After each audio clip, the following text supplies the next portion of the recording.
অবাক হয়ে যান সেই যুবককে দেখে যার প্রবৃত্তির তাড়না নাই, সে আল্লাহ দিনের পথে ছুটছে। এই যুবককে দেখে আল্লাহ পাক অবাক হয়ে যান এবং তার দোয়া যেভাবে কবুল হবে, একজন মানুষ যার পা কবরে অলরেডি চলে গেছে তার দোয়া কি সেভাবে কবুল হবে? দুজনের ইবাদত সমান। এই বয়সে আপনি অনেক কিছু করতে পারেন।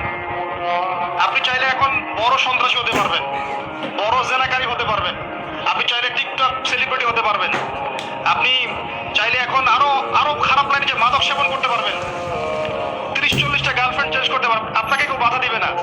আপনি চাইলে 1-2 হাজার টাকা দিয়ে জেনা করতে পারবেন, উন্মুক্ত সব আপনার জন্য।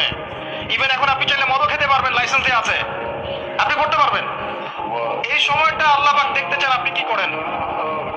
এই সময়টা আপনি আল্লাহর দিকে ফিরে আসেন, আপনি কোরআনের দিকে ফিরে আসেন, সুন্নত অনুযায়ী জীবন যাপন করেন, আপনার জন্য অপেক্ষা করছে জান্নাত। কি চান আপনি সিদ্ধান্ত নেন।